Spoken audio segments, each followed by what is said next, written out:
सजीवं साग्रजातं सहगण रघुनाथान्वितं तं सजीवं साद्वैतं सावधूतं परिजनसहितं कृष्ण चैतन्य देवं श्री राधा कृष्ण पादान् सहगण ललिता श्री विशाखान्विता वंशाकल्पतरुभ्यश्च कृपा सिन्धुभ्यैव च पतितानां पावनेभ्यो वैष्णवेभ्यो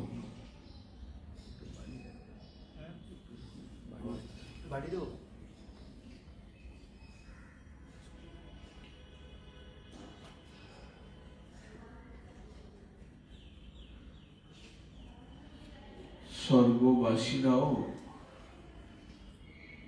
নরশরীর বাঞ্ছা করে।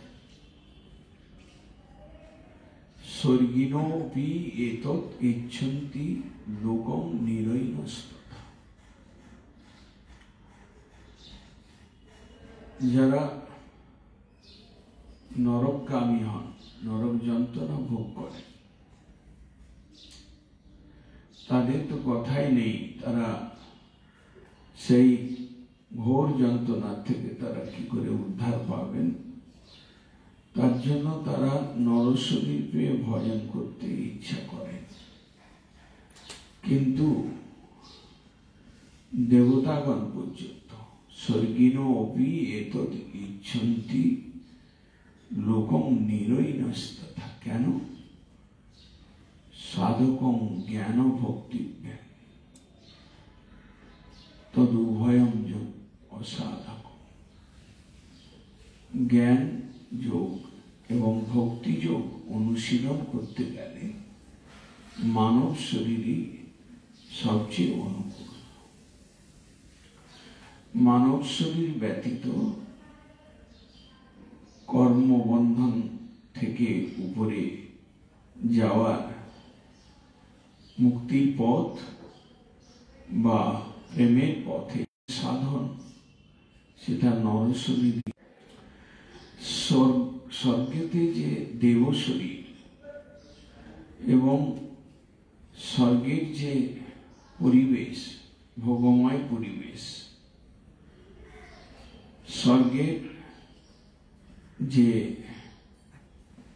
স্বতন্ত্রতা, স্বর্গে যে ঈর্ষা, স্বর্গে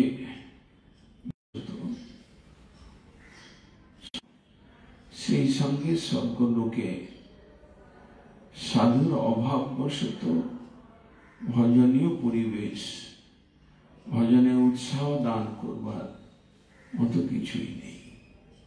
তাই মর্তলোকে, যেখানে মৃত্যু ভয় রয়েছে, শুধু তাই নয়, যেখানে জরা ব্যাধি আদি ক্লেশ রয়েছে, যেখানে ত্রিতাপ ভোগের একটা ব্যবস্থা রয়েছে, সেই ক্লেশ, দুঃখ এবং ত্রিতাপ জ্বালা সহন করতে করতে মানবের নির্বেগ আসবার একটা স্কোপ, সুযোগ থাকে।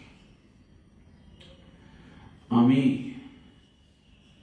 ভোগে মত্ত রয়েছে, ভোগন মত্ত, কিন্তু আমার মত্ততাকে প্রশমিত করবার জন্য এমন কিছু দরকার যেটা স্বর্গে নেই, এমন কিছু দরকার, এমন কিছু পরিবেশ অনুকূলতা দরকার যেটা নরকেও নেই। তাই স্বর্গিনো অপি এতদ ইচ্ছন্তি দেহং লোকং নিরৈনস্তথা।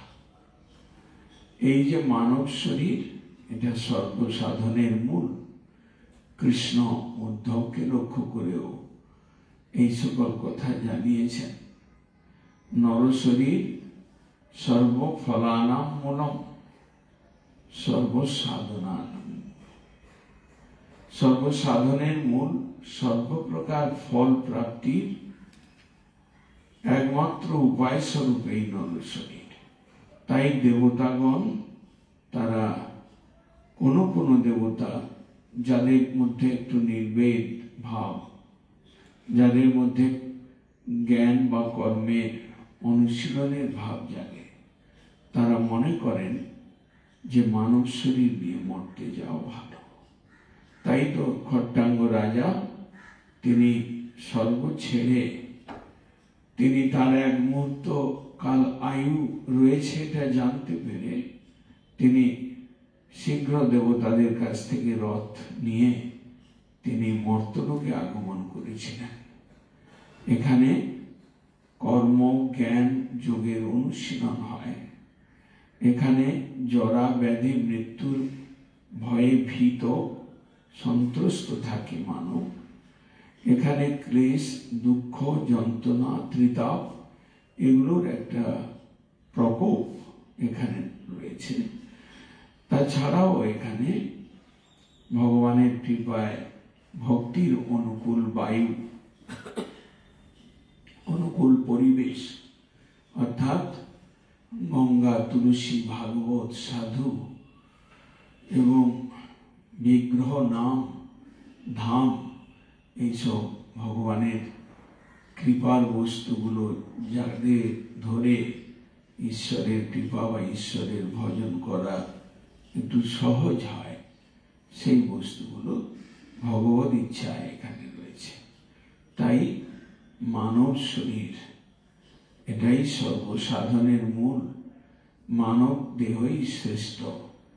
মানব শরীর পেয়ে এই শরীরকে কাজে যিনি না লাগাতে পারেন, মুক্তির দ্বার বা ভক্তির দ্বার বা গোলকের দ্বার পর্যন্ত পৌঁছাবার চেষ্টা যিনি না করতে পারেন, তিনি নিতান্তই আত্মঘাতী এবং তিনি নিতান্তই তিনি বোকা মূর্খ। বাঞ্ছা কল্পতরুভ্যশ্চ কৃপা সিন্ধুভ্যেব চ পতিতানাং পাবনেভ্যো বৈষ্ণবেভ্যো।